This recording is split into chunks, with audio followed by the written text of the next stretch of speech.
might be making new all-time highs before the November election. He says Van Eck is a buyer here. Let the host set up the question, gold is doing well, Bitcoin is not, and listen to Van Eck's answer. We've seen gold make new incremental highs while the dollar's been making, relative lows over the last few months.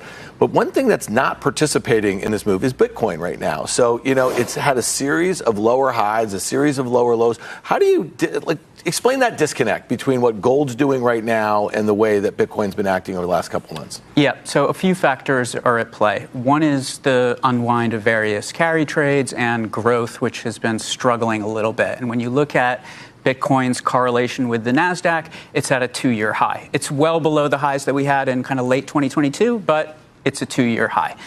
The second reason is there are forced sellers in the market. The German government has sold all of its Bitcoin, $2 billion worth. The U.S. government is selling Silk Road-related coins. There are 2 major bankruptcies where creditors have just been paid out. That's Mt. Gox and Genesis. So with all this forced selling behind us, and this is a typical seasonal pattern where Bitcoin tends to struggle in the kind of 1 to 3 months after the halving, which was in April, and right pre-election, as the market comes to grips with whatever candidate wins, we're in for 4 more years of reckless fiscal policy. The history is that Bitcoin really hits its stride at that point. So we're buyers here. We think it recovers. By the way, speaking of the election, we have crypto news from both the Kamala campaign and the Trump campaign. Kamala seems to be dipping her toes into the water more towards crypto. Trump seems to be diving headfirst. Listen to these 2 respective pieces of crypto news about each presidential candidate. As Vice President Kamala Harris gears up to take the stage tonight at the DNC and accept her party's nomination for president, an aide for her campaign reportedly says that she supports policies to expand crypto innovation. According to Bloomberg, Brian Nelson, a senior policy advisor for the campaign, said Harris will, quote, support policies that ensure that emerging technologies and that sort of industry can continue to grow. Now, those comments were reportedly made when he was asked about her crypto stance during a Bloomberg roundtable at the Democratic National Convention. There have been rumblings that Vice President Harris would take a different stance on crypto than President Biden. Democratic Congressman Ro Khanna told us at Bitcoin 2024 in Nashville that he's in touch with the campaign and hoping to shape their thinking around the industry. We reached out to the campaign to confirm this reporting and what specifically Harris might do for the crypto industry, but haven't heard back yet. Now, we should mention that Trump has positioned himself as increasingly crypto-friendly, and just this morning, the former president and Republican nominee promoted a soon-to-launch crypto platform called the Defiant Ones, spelled with DeFi, to be clear. And actually, the Trump DeFi business has been something his sons have been talking about for quite a while. I wonder what this is going to be. What we're talking about is sort of a larger type of platform. Not going to be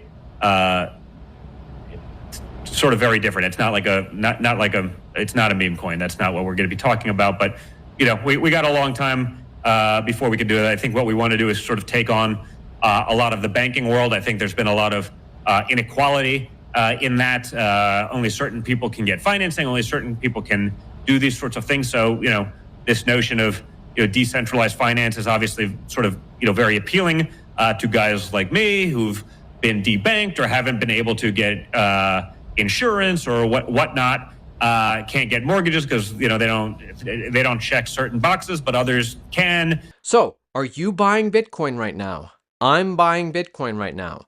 What else are you buying? For me, I'll tell you something I think might be popping off soon.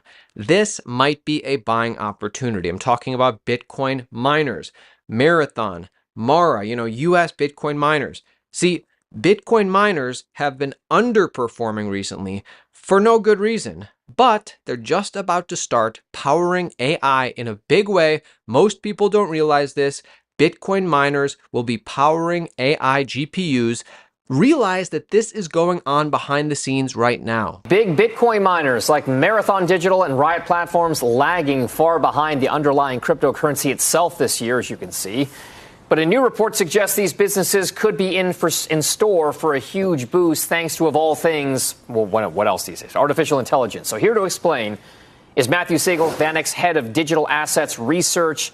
This is an interesting development here because usually we talk about underlyings and the miners and things and how these things are supposed to be more high beta, bigger returns. What gives between that relationship with Bitcoin, the underlying, versus the miners? Yeah, there's been a huge divergence year to date. Bitcoin's now up, say, 35%. These Bitcoin miners are essentially flat. So typically they are the higher beta plays on Bitcoin. And in the latest downdraft, they sold off quite a bit. And we think the market's missing a pretty strong underlying fundamentals. Why? Why have they been selling off?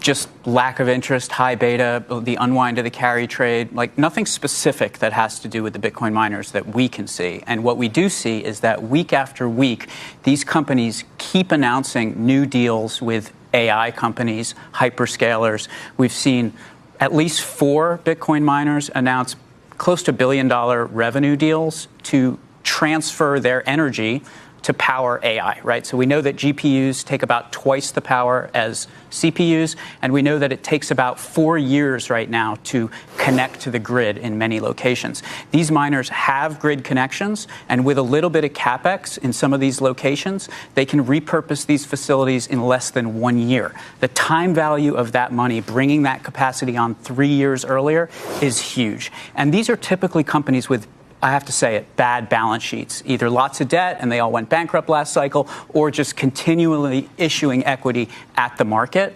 What these AI bids are doing is lowering the cost of capital and providing a more sustainable financing stream for these companies.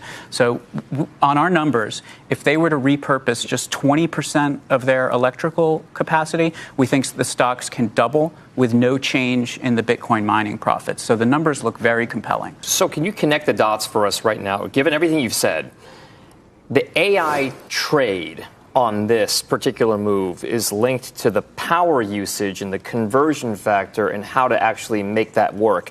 I would argue if you look at a stock like NextEra Energy on the utility side, that has been a derivative AI play as well on this. How do you connect those dots simply about the AI trade versus the Bitcoin miners? The data center companies are trading at north of 30 times, $30 million per megawatt of electrical capacity that they control, $30 million. The Bitcoin miners are trading at $3 million, right? So now it's not a complete one-for-one transition. They need to find customers. They need to buy the GPUs or have someone else buy the GPUs and install them.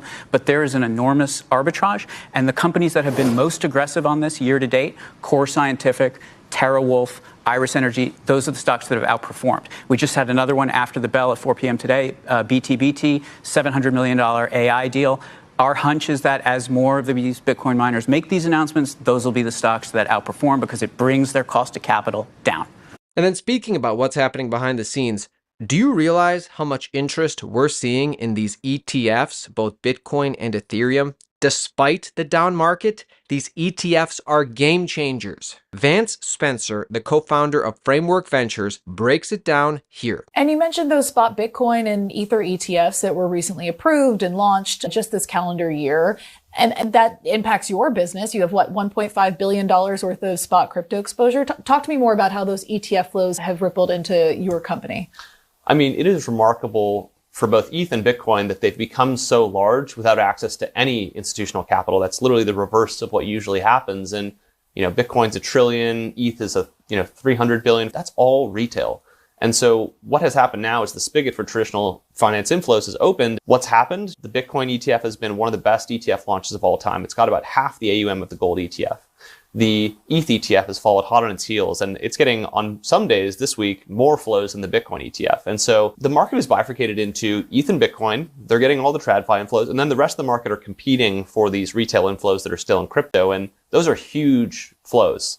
It just gives you an idea of both how large the TradFi inflows are, but also how big the crypto endogenous market is. And it's a global market. It's accessible by far more people than have access to the stock market, and that's just a bullish tailwind for the whole industry. I'd be remiss not to ask you before you leave about the all-time highs, price moves. Are you seeing Bitcoin perhaps surpassing that high that we saw it reach above 73,000 in March? Or where do you see prices heading for the two top crypto coins before the end of the year? Before the end of the year, it's hard to know. But, Bitcoin is worth 5% of what gold is worth. And it's more popular with young people. It's more popular with people overseas. And the ETF has half the AUM of the gold ETF. And so, should it be worth 5%? Probably not. It probably should be worth 20 or 30%, but that's still multiples from here.